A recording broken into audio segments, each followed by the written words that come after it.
In the words of Proverbs 17:25, a foolish son brings grief to his father and bitterness to the mother who bore him. And this was the case with Absalom, the third son of King David. Absalom, a name that rings with both charm and defiance in the annals of biblical history. The third son of King David, Absalom was a figure of allure and charisma.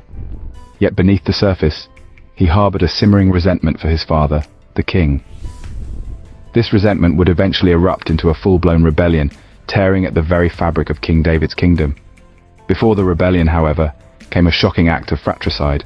Absalom, in a fit of rage and vengeance, murdered his own half-brother, Amnon.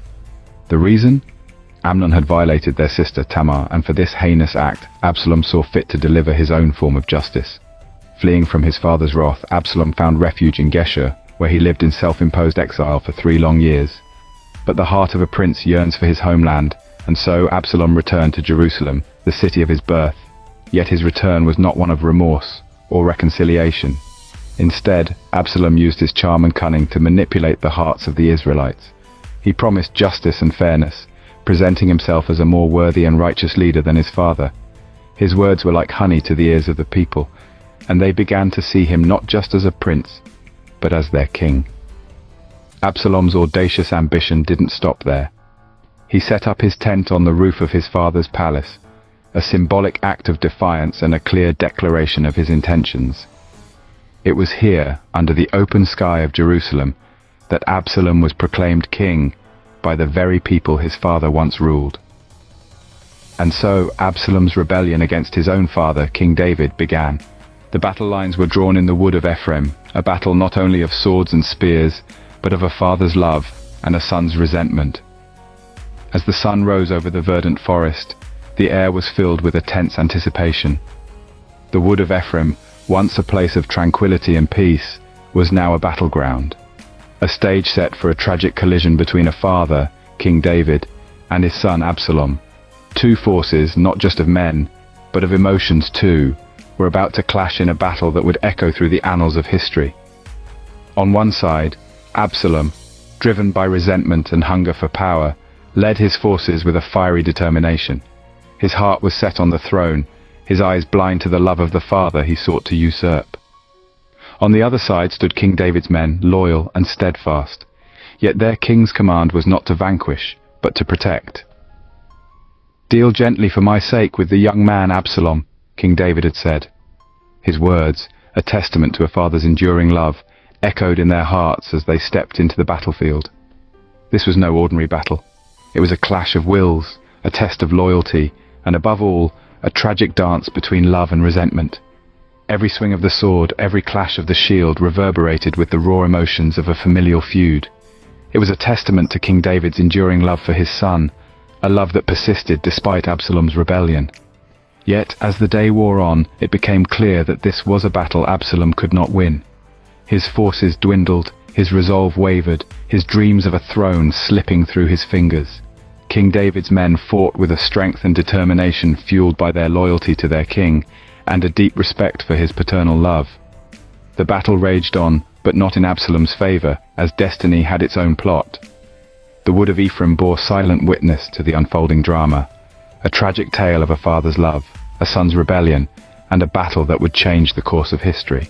In a twist of fate, Absalom's pride became his downfall. Just as Proverbs 16:18 warns, "Pride goes before destruction, a haughty spirit before a fall." In the heart of the forest of Ephraim, Absalom found himself, not on a battlefield, but trapped in the branches of a great oak tree. His long, luxurious hair, a crowning glory that he had always taken pride in, had become a snare. The very symbol of his vanity was now the cause of his desperate predicament. While his mule trotted away, Absalom was left hanging in mid-air, suspended between the earth and the sky. He was a prince, and yet at that moment he was as helpless as a puppet, dangling on a string. The forest, which was supposed to be the stage for his victory, had become a silent witness to his impending doom. Meanwhile, Joab, King David's general, received the news of Absalom's plight. Despite David's explicit orders to spare his son's life, Joab decided to act on his own discretion. He saw Absalom not as the king's son, but as a rebellious usurper whose death was necessary for the restoration of David's kingdom. Armed with 3 javelins, Joab approached the hanging Absalom. With no hesitation, Joab struck Absalom in the heart, ensuring the end of the rebellion. David's beloved son, the charming prince with a head full of thick, beautiful hair, was gone. He was left hanging, a tragic spectacle for all those who dared to defy the king. In a bitter twist of irony, Absalom, who had sought to claim his father's crown, met his end in the very forest where he planned his coup. His ambition, just like his hair, had become his downfall. Absalom's life ended in the same forest where he sought to claim his father's kingdom. The death of a child can shatter a parent's heart, and so it was with King David. The news of Absalom's death struck him like a sword to the heart, a wound that no amount of time or comfort could ever heal. Imagine a king, a warrior, a man who had faced countless battles, now brought to his knees by the weight of his grief. His palace walls, once echoing with joy and laughter, now resonated with the mournful cry, "Oh, my son Absalom, my son Absalom! Would I had died instead of you, O Absalom, my son, my son!" These words, repeated like a haunting refrain, were more than just a father's lament. They were a testament to a love that ran deeper than the deepest ocean, a love that remained unshaken even in the face of betrayal and rebellion. Here was David, the anointed king, whose reign had been threatened by his own flesh and blood. Yet, in his heart, Absalom was not the rebel who sought his throne, but the son he had cradled in his arms, the boy he had watched grow into a man. David's grief was a poignant reminder of the complex tapestry of human emotions. It was a testament to the inevitable pain that accompanies love, the agony that is the shadow of affection. The king's sorrow was not just for the life that Absalom had lost, but also for the future that they would never share. Each tear that fell from David's eyes was a silent prayer, a plea for a chance to turn back time, to rewrite the pages of their shared history. It's an age-old tale of a father's love for his child, a love that transcends the boundaries of time and circumstance, a love that, even in the face of the ultimate betrayal, remains unbroken, unyielding.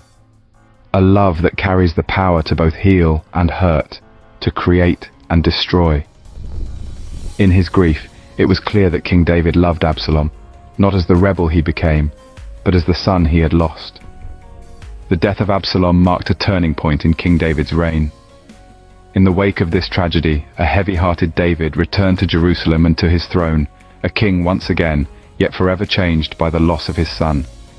Absalom's death left a deep imprint on David's soul. It was a loss that went beyond the realm of politics, reaching into the very core of his being. A father had lost his son, a son who had risen against him, yes, but a son nonetheless. It was a personal loss, a familial tragedy that echoed through the halls of the palace, a constant reminder of a relationship fractured by rebellion and conflict. Yet amidst the sorrow and the pain, David's enduring love for Absalom was evident. It was a love that had weathered the storms of rebellion and betrayal, a love that had remained steadfast, even in the face of Absalom's attempt to usurp his throne. It was a testament to the power of a father's love, a love that was willing to forgive, to heal, to mend the broken bonds of family. This tragic story of Absalom and King David carries with it profound lessons. It sheds light on the devastating consequences of familial discord, of rebellion, of betrayal. It serves as a stark reminder of the pain that can arise from unresolved conflicts within the family, from the seeds of bitterness and resentment that can grow into a destructive force. Yet it also speaks of hope, of the possibility of forgiveness, of the enduring power of love. It reminds us that even in the face of the greatest challenges, love can still prevail. It can heal, it can transform, it can bring about reconciliation. In the end, Absalom's rebellion and death serve as a stark reminder of the heartache and devastation that can arise from familial discord and the enduring power of a father's love, even in the face of betrayal.